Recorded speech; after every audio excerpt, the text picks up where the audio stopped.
Shalom, Bapak Ibu dan sahabat-sahabat yang dikasihi dan mengasihi Tuhan kita Yesus Kristus. Salam sejahtera dan sehat bagi kita sekalian. Mawar putih berseri di pagi hari. Pancaran putihnya menyapa nurani. Sungguh hati ini senang tak terperi, karena pada hari ini kita boleh berjumpa di sini. Perkenalkan, saya Herna dari kota Pontianak, dan pada kesempatan ini saya ingin merenungkan tokoh Rut. Saat saya mengikuti banyak sakramen pernikahan, terdengar lagu Song of Ruth dinyanyikan dengan begitu syahdu. Begini sepenggal syairnya. Wherever you go, I shall go. Wherever you live, so shall I live. Your people will be my people, and your God will be my God too. Sungguh, merupakan impian dan harapan yang luhur dari setiap pasang pengantin untuk tetap saling setia, mencintai dan mengasihi sampai pada akhirnya, dan memiliki karakter-karakter teladan yang terpuji seperti tokoh Rut si wanita Moab.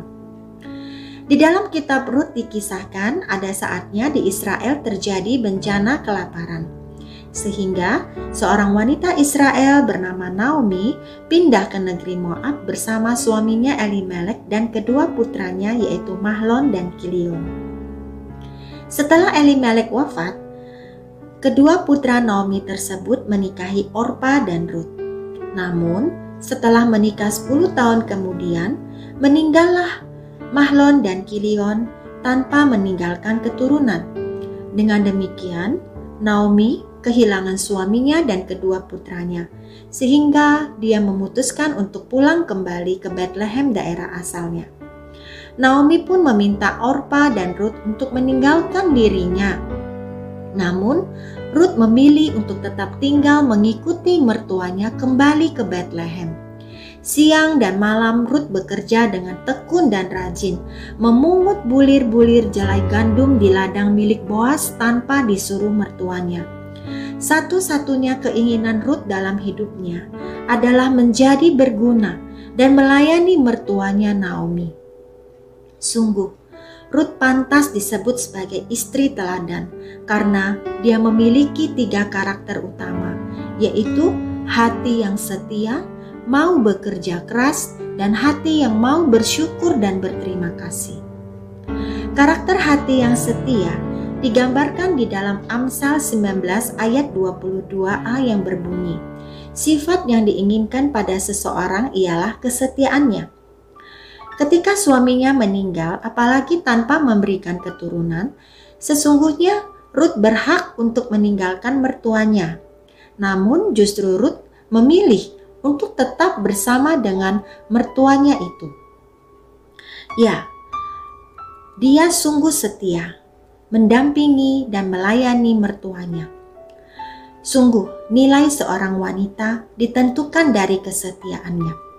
Tak ada nilai yang lebih tinggi dari kesetiaan yang dicari oleh seorang pria dari seorang wanita. Dan hal inilah yang dilihat Boas dari Rut.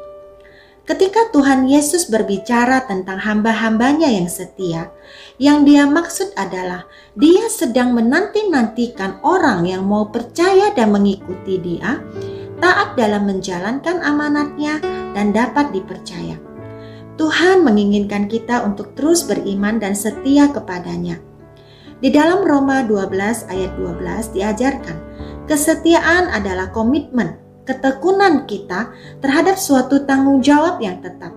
Misalnya, dalam suatu komunitas, seringkali banyak terjadi gesekan dan masalah, bukan? Tetapi kita harus tetap setia fokus melayani, hanya memandang teladan Tuhan Yesus. Ketekunan dan kesetiaan tidak dapat diubah oleh situasi yang berubah. Nah, supaya kita tetap teguh dalam kesetiaan, letakkan janji Tuhan sebagai fondasi kesetiaan. Tidak ada yang mustahil bagi Allah, dan Ia pasti melakukan apa yang telah dijanjikannya kepada kita. Itulah alasan mengapa kita saat sedang mengalami situasi hidup yang sangat berat sekalipun dan menantang kesetiaan kita harus tetap berpegang kepada janji Tuhan yang sudah terlebih dahulu setia memelihara hidup kita. Dalam 1 Tesalonika bab 5 ayat 24 tertulis, "Ia yang memanggil kamu adalah setia, dan ia juga akan menggenapinya." Tekunlah dalam latihan-latihan kesetiaan yang berasal dari Tuhan, maka berkat Tuhan niscaya akan melimpah atas hidup kita. Untuk karakter yang mau bekerja keras, dikatakan demikian, "Di dunia ini tidak ada yang dapat menggantikan kegigihan dan ketekunan, sehingga bakat dan pendidikan tinggi sekalipun tidak dapat menggantikannya." Mengapa? Ya, karena banyak orang gagal meskipun dia sangat berbakat dan berpendidikan tinggi.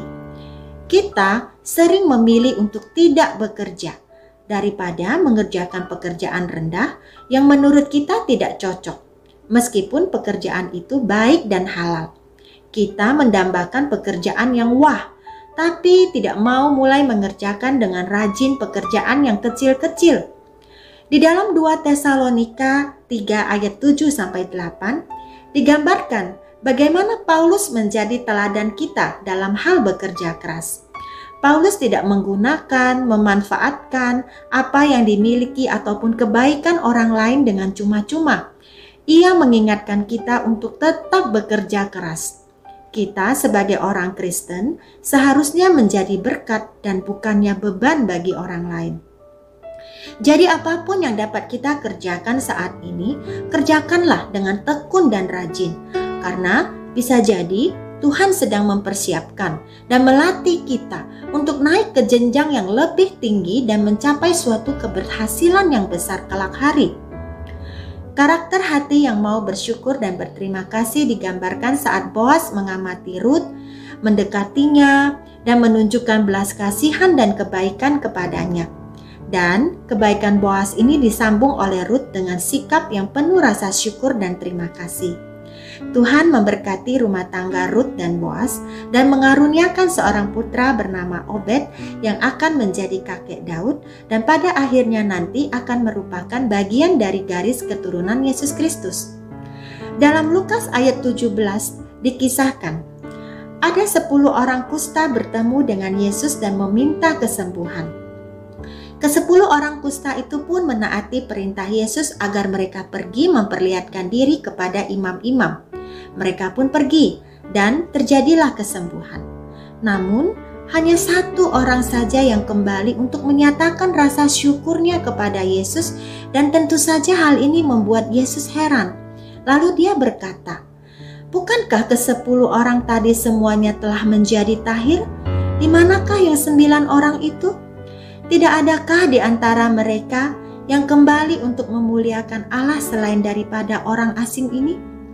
Yesus memang tidak menyembuhkan penderita kusta untuk menerima ucapan terima kasih. Tetapi dia benar-benar menghargai tindakan 1 orang kusta itu yang datang kembali dengan penuh rasa syukur. Di saat kita menerima berkat-berkat Tuhan, kita sering lupa bersyukur atas apa yang telah kita terima daripadanya. Tetapi barulah saat kita mengalami kesulitan dan kesusahan, kita datang berdoa kepada Tuhan memohon-mohon agar diberikan kelepasan dari semua beban yang menindih kita. Sungguh miris bukan? Sesungguhnya hati yang tetap mampu mengucap syukur di saat susah, sedih, berbeban berat sekalipun, itulah yang menyenangkan hati Tuhan. Karena dengan demikian kita menjadi pasrah dan yakin akan pertolongan Tuhan yang bekerja secara nyata dalam hidup kita. Dalam 1 Tesalonika 5 ayat 18 kita diajarkan, mengucap syukurlah dalam segala hal, sebab itulah yang dikehendaki Allah bagi Yesus Kristus di dalam kamu. Ingatlah selalu akan akronim RUT, rajin, ulet, tangguh, berhati setia. Amin. Tuhan Yesus memberkati. Terima kasih.